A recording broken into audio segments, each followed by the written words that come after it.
ভিডিওর শুরুতেই দুটো প্রবাদ বাক্য বলবো, একটা ইংরেজি বেটার লেট দ্যান নেভার, আর একটা বাংলা সত্য কখনো লুকোনো যায় না।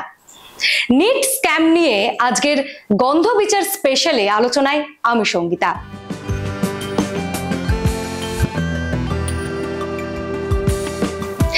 প্রথম যে প্রবাদ বাক্যটা বললাম ইংরেজির বেটার লেট দ্যান নেভার, হ্যাঁ, নিট স্ক্যাম নিয়ে আলোচনায় আমরা একটু দেরি করে ফেলেছি ঠিকই, কিন্তু আমরা আওয়াজ ঠিকই তুলছি। এবং সত্য কখনো লুকোনো যায় না কেন বলছি? 4 তারিখ 4 জুন ভারতের লোকসভা নির্বাচনের ফলাফল বেরিয়েছে, নিশ্চয়ই মনে রয়েছে। সেই দিনই নিটের রেজাল্ট বেরিয়েছে। কেন? 14 জুন তো নিটের রেজাল্ট বেরোনোর কথা ছিল, তাহলে 4 জুন কেন হঠাৎ নিটের রেজাল্ট বের করানো হলো? কোথাও গিয়ে দুর্নীতি চাপা দিতে কি প্রশ্ন উঠছে। এবার এই নিটে স্ক্যামটা ঠিক কি হয়েছে এই প্রশ্নটা উঠছে। দেখুন, আপনার অ্যাঙ্কারও যে নিট নিয়ে খুব বেশি কিছু জানে এমন কিন্তু নয়। আমি কখনো নিট দিইনি, কিন্তু অবশ্যই বরাবরের মতো আমরা কিন্তু সরকারকে প্রশ্ন করতে ছাড়বো না। নিটে ঠিক কি স্ক্যাম হয়েছে? এই নিট পরীক্ষায় 180টা এমসিকিউ থাকে এবং মার্কিং স্কিম পদ্ধতি অনুসরণ করে কিন্তু এই নিট পরীক্ষার যে প্রশ্নর পত্রের উত্তর কিন্তু সাজানো হয়। +4 এবং -1, একটা প্রশ্নের উত্তর যদি ঠিক দেওয়া হয় সেক্ষেত্রে 4 নম্বর পাওয়া যায় এবং ভুল দিলে সেখানে 1 নম্বর কাটা যায়। সেক্ষেত্রে একজন পরীক্ষার্থী যদি সব প্রশ্নের উত্তর ঠিক দেয় তাহলে সে 180 × 4 অর্থাৎ 720 পাবে। কিন্তু সে যদি একটা প্রশ্নের উত্তর না দেয় সেক্ষেত্রে সে কোনো নাম্বার পাবে না, তাহলে 179টা প্রশ্নের উত্তর দেওয়ার দরুন সে 716 নম্বর পাবে। কিন্তু সে যদি একটা প্রশ্নের উত্তর ভুল দেয় তাহলে 716 - 1 হবে, তাহলে সেক্ষেত্রে হবে 715। এবং কিন্তু এবারের যে নিটের রেজাল্ট সেখানে কি দেখা যাচ্ছে, কেউ কেউ 718, 719 নাম্বার পেয়েছে, যেটা কোনোভাবে সম্ভবই নয় গাণিতিক ভাবে অন্তত। অন্যদিকে আরেকটা কি বিষয় উঠে আসছে যে 67 জন মোট 720 নম্বর পেয়েছে, সেখানে গতবার মাত্র 2 জন 720 পেয়েছিল।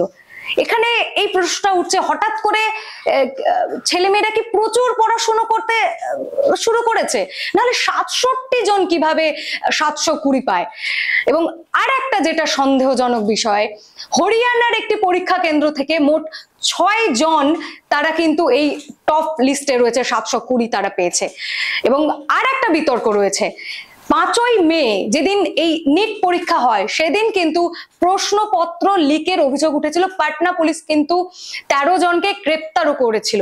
সেই নিয়ে কিন্তু এখনো এই বিষয়টা কিন্তু এখনো তদন্ত চলছে এই বিষয়টা নিয়ে, তাই এই বিতর্কটা কিন্তু রয়েছে। অন্যদিকে আরেকটা যেটা বিষয় নিয়ে বিতর্ক রয়েছে সেটা হলো গ্রেস মার্ক।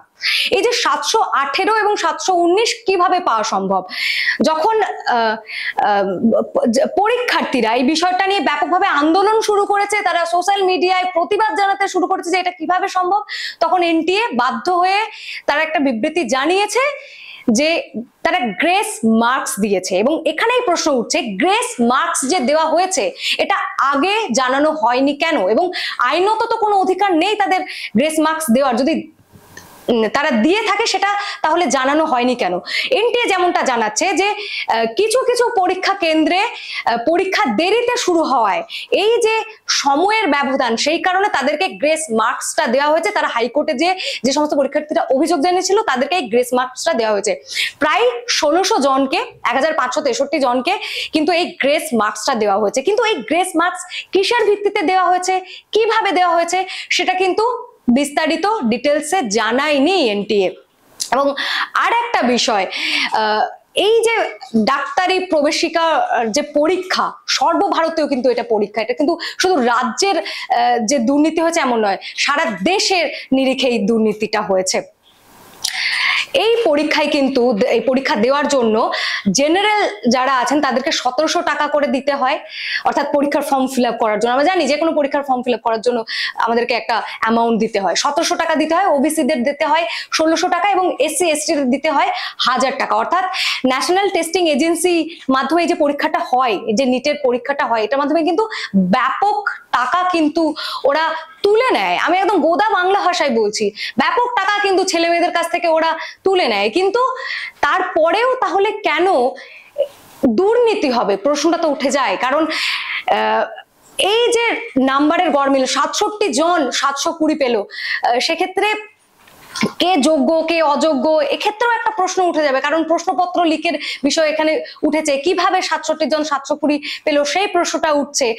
এবং এই দুর্নীতি কেন হবে, এই দুর্নীতি করার কারণটা কি, এখানে কয়েকটা প্রশ্ন আমাদের মাথায় যেটা উঠেছে যে শিক্ষা ক্ষেত্রে আমরা যেমন দেখেছি, আমরা যদি রাজ্যের নিরিখে যদি বিষয়টাকে একটা বিচার করি, যে আসলে শিক্ষা ক্ষেত্রটাকে পঙ্গু করে দেওয়ার যে একটা চেষ্টা, পুরোটাকে একটা প্রাইভেটাইজেশন করে দেওয়ার যে উদ্দেশ্য, সেই উদ্দেশ্যে আসলে রাজ্য সরকার এগোচ্ছিল, যে অভিযোগগুলো বিরোধীরা তুলছিল, সেই রকম যদি কোনো উদ্দেশ্য থাকে যে দেশের চিকিৎসা ব্যবস্থা এবং যারা পড়াশুনো করবে চিকিৎসা বিদ্যা নিয়ে সেটাকে যদি কোনো প্রাইভেটাইজেশন করার যদি উদ্দেশ্য থাকে, এবং যারা সরকারিতেও পড়বে তাদের ক্ষেত্রেও একটা ব্যাপক পরিমাণ টাকা নিয়ে তাদেরকে সিট দেওয়া, এই রকম যদি কোনো একটা স্ক্যাম হয়ে থাকে, আমরা পুরোটাই ধারণার থেকে বলছি যে এগুলো হয়ে থাকতে পারে, সেই উদ্দেশ্যে যদি এই দুর্নীতি করা হয়ে থাকে, সেক্ষেত্রে সারা দেশের মানুষের কিন্তু একটা ভবিষ্যৎ নির্ভর করছে, তাদের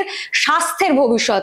কারণ এই ছেলেমেয়েরা যারা এই নিটের মাধ্যমে যারা পাস করে বা যারা 720 মতো রেজাল্ট পাচ্ছে, বা 720 পাশাপাশি যারা রেজাল্ট পাচ্ছে, যারা সরকারিতে চান্স পাচ্ছে, তারা যদি ডাক্তার হয়ে বের হয় এবং তাদের কাছে চিকিৎসা করাতে যাওয়ার ক্ষেত্রে একটা বিশ্বাসযোগ্যতা অবশ্যই একটা প্রশ্ন উঠবে। যেমন এখন প্রশ্ন উঠছে আমাদের রাজ্যের ক্ষেত্রে যে সরকারি শিক্ষা ব্যবস্থায় ছেলে মেয়েদেরকে পড়াতে পাঠাবে কিনা সরকারি স্কুলে।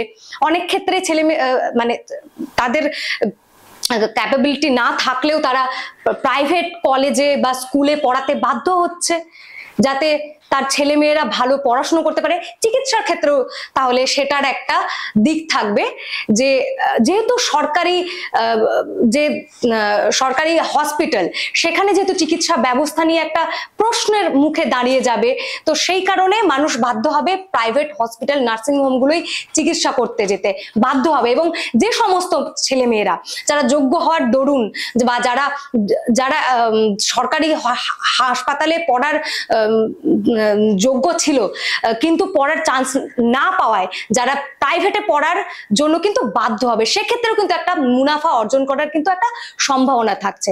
অর্থাৎ এই পুরো স্ক্যামটার একটা বড় যে সম্ভাবনা, যেটা দিক আমাদের মনে হয়েছে, যে চিকিৎসা ব্যবস্থাকে সরকারিভাবে অন্তত পঙ্গু করে দেওয়ার একটা সম্ভাবনা থাকতে পারে। এই ক্ষেত্রেও একটা প্রাইভেটাইজেশনের দিকটা নজর রেখে সরকারের এটা একটা ভাবনা থাকতে পারে। এবং কেন এই প্রশ্নগুলো উঠছে, কারণ শিক্ষামন্ত্রী কিন্তু তিনি শপথ গ্রহণ করার পরেও কিন্তু এই যে নিট স্ক্যাম নিয়ে কিন্তু কোনো কথা বলেনি।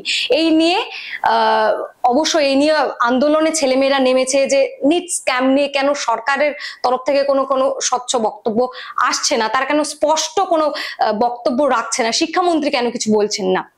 এবং আরেকটা বিষয় আমি তুলে ধরতে চাই, আপনারা জানেন যে ফিজিক্স ওয়ালার আলাক পান্ডিয়া রয়েছেন, তিনি যেটা বলছেন যে তার এক স্টুডেন্ট যিনি অনলাইনে পড়াশুনো করেছেন, অনলাইন যখন টেস্ট হয়েছে সে 630-এর বেশি নাম্বার কখনো পায়নি, এবং সে যে পরীক্ষা দিয়েছে সে নিজেও বলছে যে আমি হিসাব করে দেখেছি আমি 660-এর বেশি পাবো না, কিন্তু সে নাম্বার পেয়েছে 720। তো এটা কিভাবে সম্ভব হলো?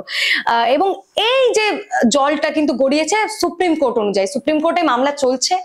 সুপ্রিম কোর্ট কিন্তু জানিয়েছে যে পরীক্ষার যে পবিত্রতা নিয়ে প্রশ্ন উঠছে, এনটিএ কে জবাবদিহি করতে বলেছে। কিন্তু শুধু কি জবাবদিহি করলেই হবে? এই যে প্রায় 24 লক্ষ ছেলে মেয়ে পরীক্ষা দিয়েছে, তারা কিন্তু তাদের যেটা দাবি যে এই ফলাফলটাকে বাতিল করতে হবে এবং নতুন করে পরীক্ষা নিতে হবে। তাই আগামী দিনে কিন্তু আমাদের নজর থাকবে নতুন করে পরীক্ষা হয় কিনা। তারই পাশাপাশি আপনাদের নজর থাকুক হাওয়ের পর্দায়, সাপোর্ট করুন অল্টারনেটিভ জার্নালিজমকে। আপনাদের কি মনে হয় এই যে নিট পরীক্ষাটা আবারও কি নতুন করে নেওয়া উচিত? এবং বেশ কিছু আরো প্রশ্ন উঠছে যে এই যে নিটে এবারেই শুধু কি দুর্নীতি হয়েছে নাকি এর আগেও দুর্নীতি হয়েছে? কারণ এই যে গ্রেস মার্কসের ব্যাপারটা, এনটিএ কিন্তু বাধ্য হয়ে যখন পরীক্ষার্থীরা চাপ দিল, তারা যখন রাস্তায় নেমে আন্দোলন করলো, তখন কিন্তু বাধ্য হয়ে এনটিএ তারা বিবৃতি দিল যে হ্যাঁ গ্রেস মার্ক দেওয়া হয়েছে, এবং যে কারণে এই 718 719 এমন নাম্বার কিন্তু ছেলেমেয়েরা পেয়েছে। তো এরকম দুর্নীতি যে তাহলে আগেও হয়নি তার তো কোনো প্রমাণ নেই, অর্থাৎ এর আগেও যে দুর্নীতি হয়নি সেটা কিন্তু মানে বলা যাবে না, দুর্নীতি হয়ে থাকতেই পারে। তো আপনাদের কি মনে হয় অবশ্যই কমেন্ট বক্সে জানাবেন, এবং আগামী দিনে এই নিটের পরীক্ষা আবার নতুন করে নেওয়া উচিত কিনা সেটা আপনারা জানাবেন। এবং প্রচুর পরীক্ষার্থীরা কিন্তু যারা এই পরীক্ষা দিয়েছিল নিটের, তারা কিন্তু ভীষণ হতাশ, অনেক আত্মহত্যা করার ঘটনাও কিন্তু সামনে আসছে। তাই আমরা তাদের উদ্দেশ্যে বলবো যে হতাশ হবেন না, এই সময়টা সত্যি খুব কঠিন সময়। আমরাও অপেক্ষা করছি যে সুপ্রিম কোর্ট কি রায় দেয়। আগামী 8ই জুলাই এই রায় দেবেন প্রধান বিচারপতি সুপ্রিম কোর্টের ডিওয়াই চন্দ্রচূড়, সেদিকে আমাদের নজর থাকবে যে সুপ্রিম কোর্ট এই নিট স্ক্যাম নিয়ে কি রায় দেয়, আবার পরীক্ষা হয় কিনা, সেই অবধি একটু অপেক্ষা করুন সবাই। ছেলে মেয়েদের গার্জিয়ানদেরও আমরা বলবো যে হাল ছাড়বেন না, হতাশ হবেন না, আমরা রয়েছি আপনাদের পাশে। আর আমাদের দর্শকদের বলবো যে আমাদেরও পাশে থাকুন, সাপোর্ট করুন অল্টারনেটিভ জার্নালিজমকে।